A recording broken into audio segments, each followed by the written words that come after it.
सर्वप्रथम करुणा के सागर तथागत भगवान बुद्ध की चरणों में सच्ची श्रद्धा का सुमन अर्पित करते हुए आज सभी धम्म बंधुओं का बैकवर्ड कल्याण सत्संग में नमो बुद्धाय सादर जय भीम। साथियों, पिछले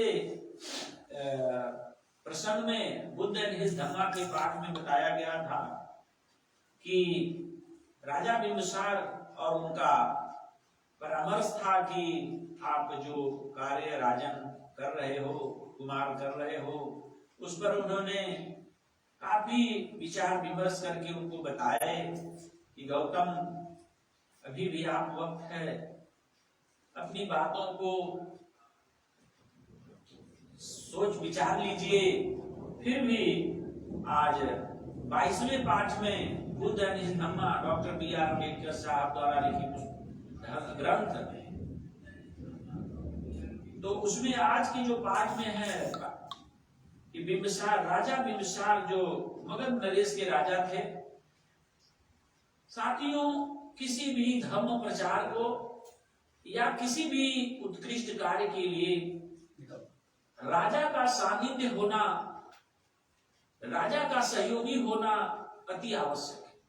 बिना राजा के सहयोग से कोई भी धर्म का प्रचार प्रसार मजबूत कड़ी से नहीं हो सकता।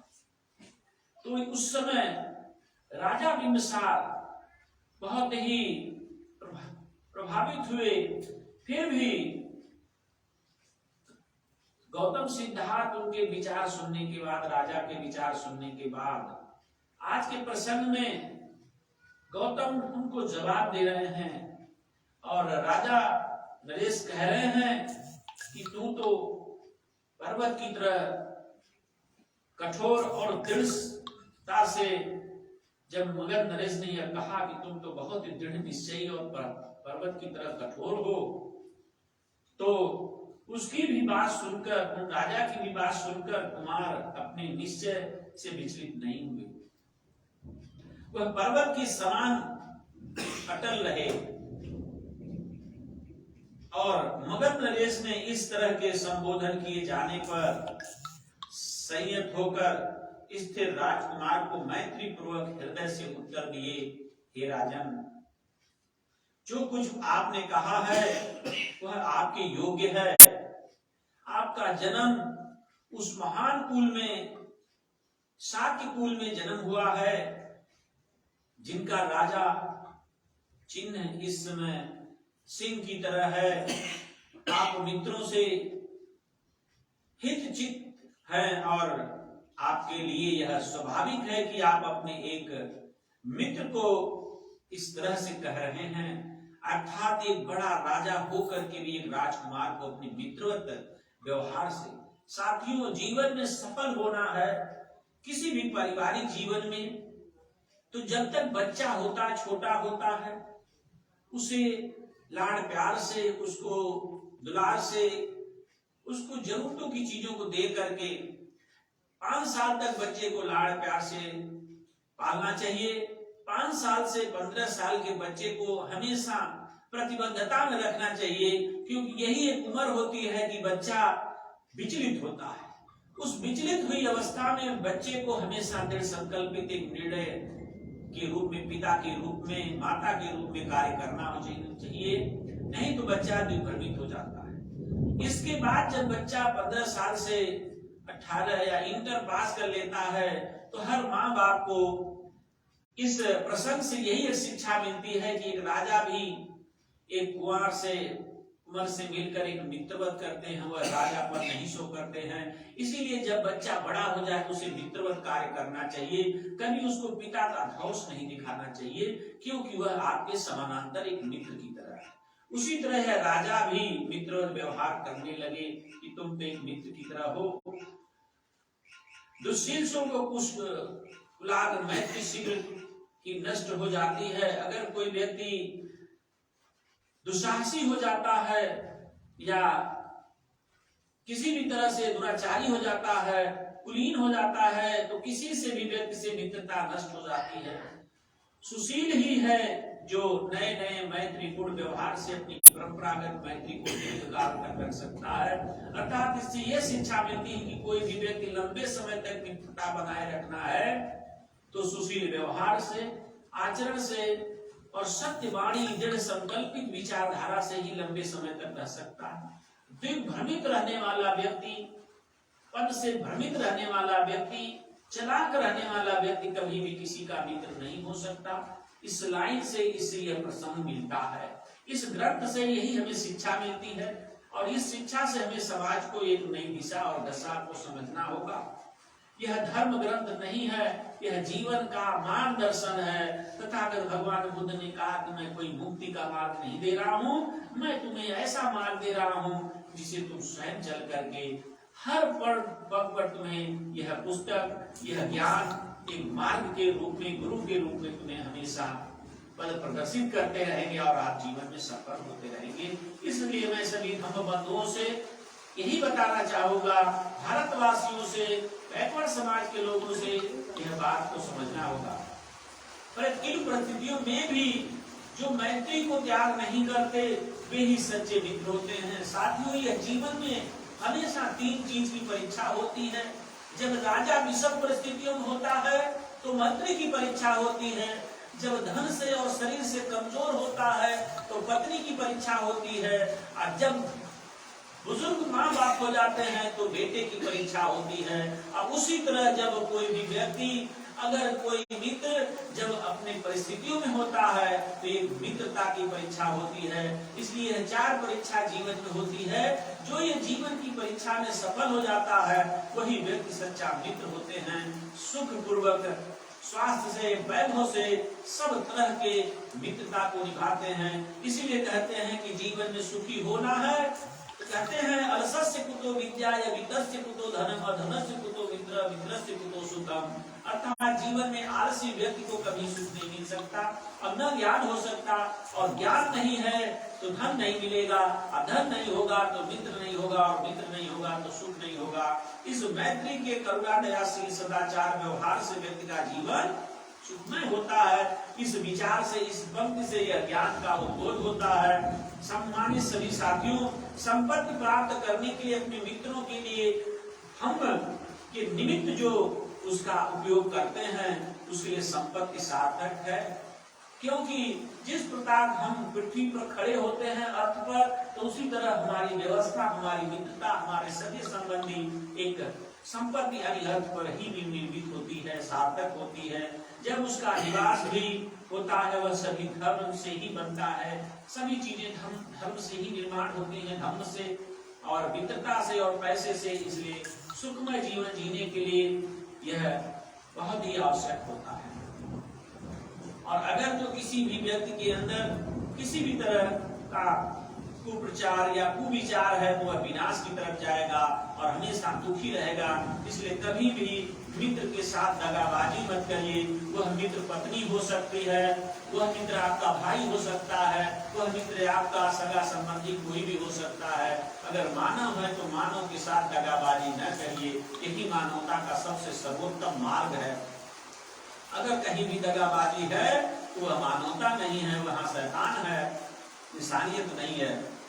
तब कहते हैं सिद्धार्थ, हे राजन, आपने जो कुछ भी मेरे बारे में कहा वह आपके सौहार्द और मैत्री का ही परिणाम है। मैं भी मैत्रीपूर्ण ढंग से ही अपना समाधान करने का प्रयास करूंगा और मैं जीवन में हमेशा मैत्री को ही महत्व दूंगा। साथियों, इसीलिए तथागत भगवान बुद्ध ने मैत्री और डॉक्टर B.R. अम्बेडकर साहब ने इसी ज्ञान को आगे करते हुए उन्होंने संविधान के प्रियम्बल में बंधुता की बात कही है।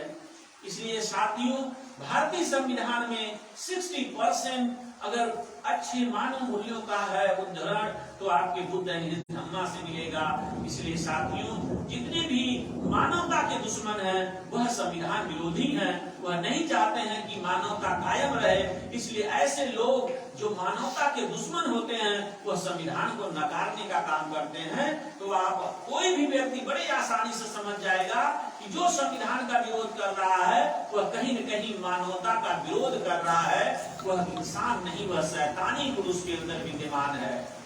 इसलिए साथियों आगे की बात है, मुझे न सांपों से ही उतना भय लगता है। तब गौतम कहते हैं कि मुझे सांपों से भी भय लगता है जिसके शरीर में सर्प में विष होते हैं।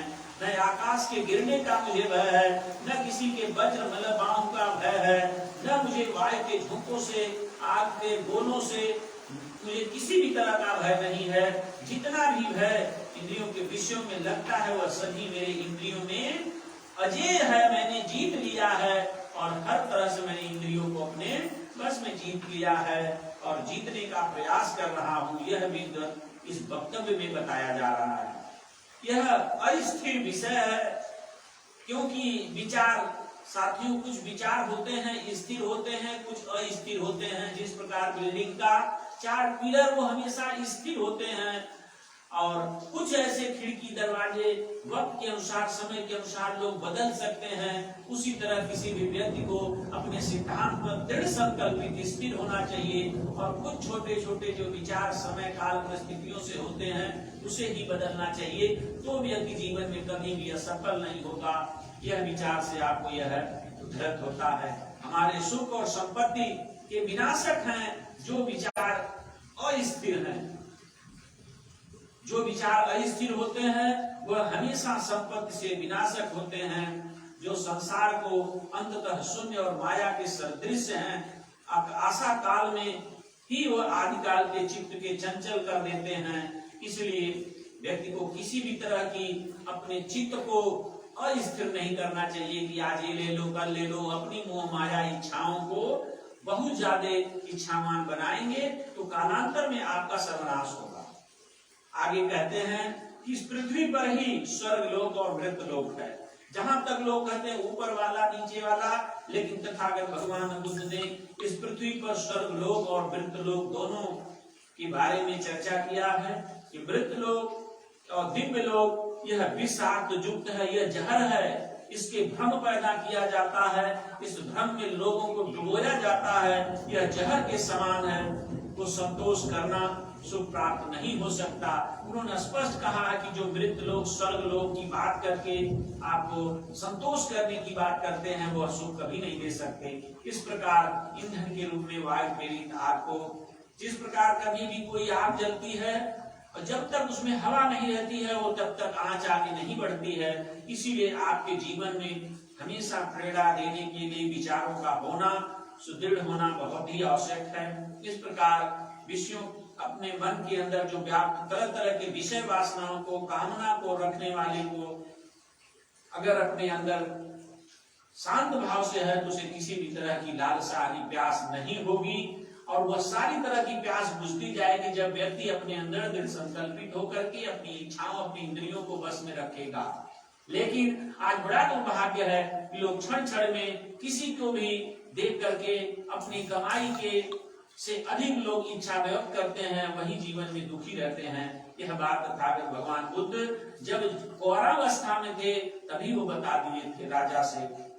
आगे की क्या बात है, विषयों को बढ़कर संसार में विपत्ति नहीं है। यानी विषयों का दो अर्थ है कि विषयों में ज्यादा लिप्त होना विनाश का कारण है और विषयों का सम्यक होना जीवन में संपत्ति और संतान उत्पत्ति का कारण है। विषय का दो अर्थ है। अविद्या से ही व्यक्ति ग्रसित रहने वाले होने के कारण वह अनुरक्त रहता है। जिसे अज्ञानता होती है वही विषयों में ज्यादा लिप्त होता है और जिसे ज्ञानवान होता है वह विषयों को सम्यक रूप से उपयोग करता है, जिस प्रकार ईंधन। इसलिए साथियों, तथागत भगवान बुद्ध ने एक बार विषयों से भयभीत हो जाने पर कौन बुद्धिमान फिर उसका कामना करेगा। कोई भी व्यक्ति अगर विषयों से आमुक्त हो गया तो वह व्यक्ति कभी भी बुद्धिमत्ता को प्राप्त नहीं कर सकता, वह बुद्धिमान नहीं हो सकता। जो विषयों को अपने कंट्रोल में रखेगा, अपने विचारों में सम्मिलित रखेगा, वही आगे सभी धन धान्य, सभी विचार, सुख शांति और शांति, मन को शांति प्राप्त करके अद्भुत ज्ञान की प्राप्त करके सुख शांति प्राप्त कर सकता है। समुद्र से घिरे सारी पृथ्वी जीत लेने पर भी, साथियों ये बात समझिएगा कि समुद्र से घिरी सारी पृथ्वी जीत लेने पर भी राजा लोग समुद्र के दूसरे ओर विजयी होने का कामना करते हैं। जिस प्रकार अपने से गिरने वाले नदियों से समुद्र अतृप्त ही रहता है, जैसे समुद्र अतृप्त रहता है यानी संतोष में नहीं रहता है, उसी प्रकार आदमी कभी भी विषयों से तृप्त नहीं हो सकता। इसलिए अपने चित्त मन को शांत रख करके ही, उनकी सीमित साधनों में रह करके ही व्यक्ति तृप्त का मतलब होता है सुख, आनंद। तृप्ति का मतलब होता आनंद। जब व्यक्ति विषयों का मतलब होता है कि भोग विलासिता, तरह तरह की भोग विलासिता में ज्यादा लिप्त रहेगा तो वह कभी भी सुख शांति नहीं पाएगा। दिनों दिन वह दुखों में, शारीरिक कष्टों में, तरह तरह की चीजों की भावनाओं में लिप्त होता जाएगा और नष्ट हो जाएगा। यह जीवन का अद्भुत ज्ञान है। यह तथागत भगवान बुद्ध ने धम्मा से यह बताया गया। हम चाहेंगे कि अपने जीवन को सुखी रखना है तो मात्र हफ्ता में एक दिन हर व्यक्ति 15 से 20 मिनट इस वाणी को सुने और समझे कि यह महान बुद्धिमान और ज्ञान और तर्क संगत ज्ञान कितना उत्कृष्ट ज्ञान है। साथियों, आकाश में सोचिएगा कि आकाश में स्वर्ण वर्षा को चुनने पर भी चारों समुद्रों की तीर नीचे से भी आधा से, कहने का तात्पर्य यहाँ है कि कितना भी आकाश वर्षा जो करता है उसे स्वर्ण वर्षा कहते हैं। कोई भी स्वर्ण की वर्षा तब कही जाएगी जब आपके योग्य होगी। जैसे वर्षा हो रही हो और जब फसल सूख रही हो, आप फसल के योग्य हो तो वह वर्षा उसके लिए स्वर्ण के समान है। लेकिन वही वर्षा अगर फसल पक गई हो तो वह वर्षा मृत्यु के समान है। इसी तरह जीवन में कभी भी किसी को कष्ट में अगर कोई सहयोगी होता है तो वह उसके लिए बहुत सुखदायी होता है। सुख में सुमिरन सब करे, दुख में करे न कोई, जो सुख में सुमिरन करे दुख गाए को। कहने का मतलब है कि अगर ज्ञान समय पर मिल जाए, कोई भी आवश्यक चीज समय पर मिल जाए तो वह आपके सुख का कारण होती है। अब वही चीज अगर जो असमय मिले तो वह दुख का कारण बन जाती है। इसीलिए आगे की बात है कि आकाश में जो भी वर्षा होती है उन चारों तरह से चीजों का प्रभाव बताया गया है। उसी तरह एक राजा को भी इसी तरह होना चाहिए कि अपने राज्य में अपने व्यक्तियों के प्रति जब जब उनको परिस्थितियां हो, उनको आवश्यकता हो, उन बच्चों को शिक्षा की आवश्यकता हो, बुजुर्गों को उनके स्वास्थ्य की आवश्यकता हो, तो उनको उनके समय पर हर समय राजा को तत्पर होकर करना चाहिए। तभी वह राजा राज्य के राजा योग्य है, अन्यथा वह राजा के योग्य नहीं है। इस तरह से जब वृक्ष के भय के मारे कोई भी व्यक्ति वर्षा से, वृक्ष को जो वर्षा मिलती है तो वह वृक्ष बहुत ही अच्छा फल देता है, और अगर वृक्ष को वर्षा न मिले तो वह एक समय आपको फल नहीं दे पाएगा। इसी तरह बहुत सारे जो स्वर्ग नरक सुख भोग कर अहंकार में वशीभूत होकर ऋषियों ने भी अपनी पालकी उठाना कर भी विषयों से अतृप्त होता रहा। आप इतिहास उठा के देखिए साथियों, तथागत भगवान बुद्ध को छोड़ करके जितने भी ऋषि मुनि हुए वह कहीं न कहीं अहंकार के वशीभूत होकर के, विषयों में लिप्त होकर के, स्वर्ग नरक की बात कर करके लोगों को ठगे हैं और कहीं न कहीं वह असंतृप्त रहे हैं। कभी भी वह अपने सुख शांति को नहीं पाए हैं। इस विषय भोग नागधारी शत्रुओं का कौन स्वागत करेगा? यानी जो इस तरह से होंगे उनका जीवन में कभी भी स्वागत करने योग्य नहीं होता है। जिन्होंने ऐसे ऋषियों को पर भी काबू पा लिया हो, दूसरी भी पुरुषार्थ पर विजय कर लिया हो, जो अपने शरीर के वल्कल वस्त्र धारण करने के बाद, यानी सोदर शरीर सुंदर वस्त्र धारण करने के बाद भी फल फूल खाकर भी पूजा करने वाले, जिनका सांपों जैसी लंबी लंबी बाहों, जटाओं और फन जैसे पूरे विचार और सारी चीज होने के बाद भी वह किसी को विष न उगलता हो, ऐसे महान व्यक्ति की कल्पना बहुत ही सुखदायी होती है, बहुत ही विचारवान होती है। जो विषयानुक्त मनुष्य के दुखों को जानकारी हो जाने पर भी संयत है, उनके लिए यह योग्य है विषयों के पास न भटके। कहने का मतलब है जिसे संसार में जो प्राण घातक विषय वासनाएं हैं, तरह तरह के जो अतिरिक्त बात है दुखों से घिरने वाली हैं, जैसे तंबाकू, सुर्ती, बीड़ी, तरह तरह की जो सुख चाली, शराब, दारू, यह जानकारी है कि यह दुख देंगी। अगर आदमी इस पर संयम नहीं रखता है तो वह विषयों से हमेशा उस विषयों में भटक करके अपने आप को नष्ट कर देगा। इसलिए जानकारी होने के बाद उनसे दूर होना चाहिए।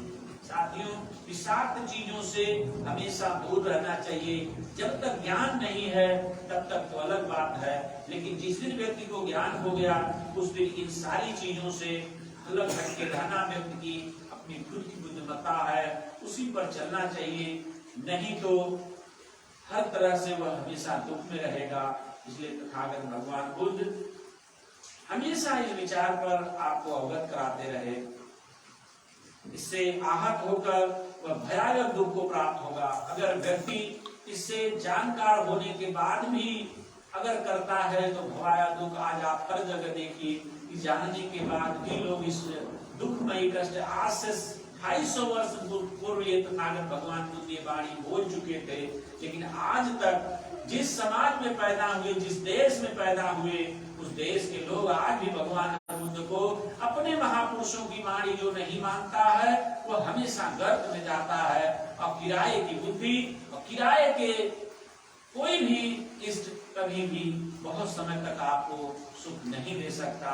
इसलिए साथियों, तथागत भगवान बुद्ध के इस वाणी पर अमल करिए और जीवन में सफल होइए। ये उस समय इन्होंने ये वाणी बोली थी, एक काम विषय जो बड़े ही प्रयास से सुरक्षित रखा जा सकता है।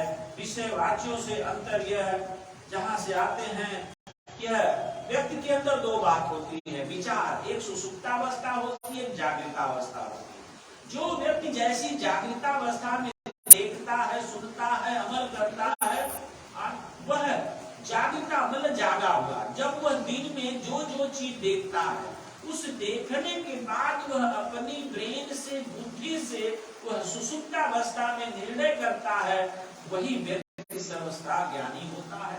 और जो व्यक्ति अपनी सुसुप्ता सोने की अवस्था में उस पर उन गंदगी को हटा करके सही चीज को लाता है, उसे अच्छी निद्रा आती है। और जो उसको गलत को धारण करता है उसे निद्रा नहीं आती है, उसे तरह तरह की बीमारियां और मानसिक बीमारियां पैदा होती हैं, क्षोभ पैदा होते हैं। आज से कई सौ साल पहले तथागत भगवान बुद्ध इस तरह की बातें बता गए थे। तो इसलिए जो थोड़ी सी देर के लिए ऋण लिए हुए जैसे होता है, जैसे कोई भी किसी से ऋण लेता है तो वह उससे सोचता है मुझे उस पैसे से तो बड़ा आनंद मिला, लेकिन जब वह उसकी पूर्ति नहीं कर पाता है तो वह उसके लिए बड़ा कष्टदायी होता है। इसलिए क्षणिक ऋण लेने से अच्छा है कि आप उस ऋण से थोड़ा कष्ट झेल लीजिए, लेकिन आगे के बड़े दुख से, आनंद से, दुख से बच जाएंगे। ये काम विषय उल्का के समान है। इनके पीछे पड़ने पर यह पिपासा से वृद्धि के कारण हो जाता है, वृद्धि की ओर जाता है, वो बढ़ती जाएगी। कहने का मतलब है कि यह काम वासना जो आज तरह की जो आवश्यकताएं हैं, जुजुप्सा है, इच्छा बढ़ती जाती है, वह इतनी बढ़ती जाती है, इतनी की वह दिनों दिन बढ़ती जाती है। उसको कंट्रोल करने के लिए तथागत भगवान बुद्ध के ध्यान की आवश्यकता होती है, बुद्धि और विवेक की आवश्यकता होती है, उसके ज्ञान की आवश्यकता होती है। इसलिए बुद्धि तभी है जब संयम करके उसको आप हटा सकते हैं, तब जाके संतुष्टि प्राप्त हो सकती है। नहीं तो यह मन हमेशा असंतुष्टि की तरफ लेता जाएगा और आपको आच्छादित करता जाएगा। आगे की इस कड़ी में तथागत भगवान बुद्ध ने तरह तरह की बातों से उन्होंने आगे हर बिंदु पर आपको आगाह किया है। एकांत विषय फेंके हुए मांस के समान है, जो राजाओं से लेकर सभी के दुख का कारण होते हैं। और कौन बुद्धिमान संयम आदमी इन्हें प्राप्त कर संतुष्ट होगा। एकांत विषय इंद्रियों को ही तरह नाशवान है, जो भी इसके रमण में रहता है ये उनके लिए विपत्तिजनक होती है। कौन बुद्धिमान संयम आदमी इन्हें प्राप्त का संतुष्ट होगा, अर्थात वह बुद्धिमान नहीं होगा अगर इसे प्राप्त के पीछे भागेगा। जो संयमी आदमी इन काम विषयों में से डसा जाता है तो इसका सुख हर लेते हैं, उसका विनाश का कारण होते हैं। यह एक क्रूर निर्दय सर्प के समान है। और कौन बुद्धिमान संयम आदमी इन्हें प्राप्त कर संतुष्ट होगा, अर्थात जो बुद्धिमान होगा इस तरह तरह की चीजों से वह दूर होगा। इसलिए ऐसे चीजों से आदमियों को हटना होगा। कभी कभी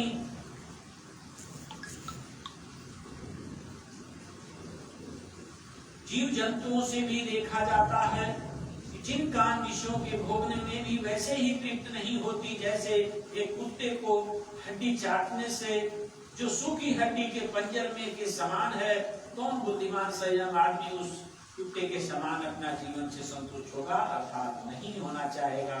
जो दरिद्र कामंद होता है, दरिद्रता कैसे आती है? दरिद्रता क्या है? दरिद्रता व्यक्ति के अंदर आलस्य है।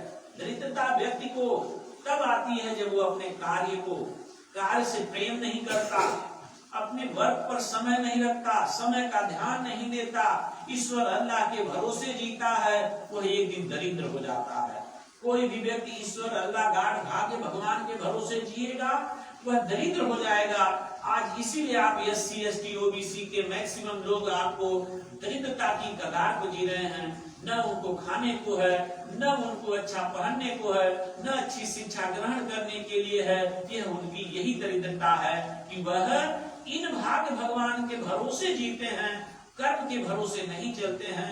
इसलिए कर्म के भरोसे चलना, यह तरह तरह के जो विषाक्त वस्तु हैं, दारू शराब गांजा भांग, यह व्यक्ति को दरिद्र बनाती है, बुद्धि विवेक का ह्रास करती है। इसलिए साथियों, गीतों के कारण हिरण, जिस तरह से आप लोग अपनी चाहतों के लिए हिरण का विनाश को प्राप्त होते हैं, ठीक दीपक में जैसे दीपक तो चमकता है, इस बात से समझना होगा कि दीपक तो चमकता है लेकिन जलता कौन है? यह शरीर एक दीपक के समान है।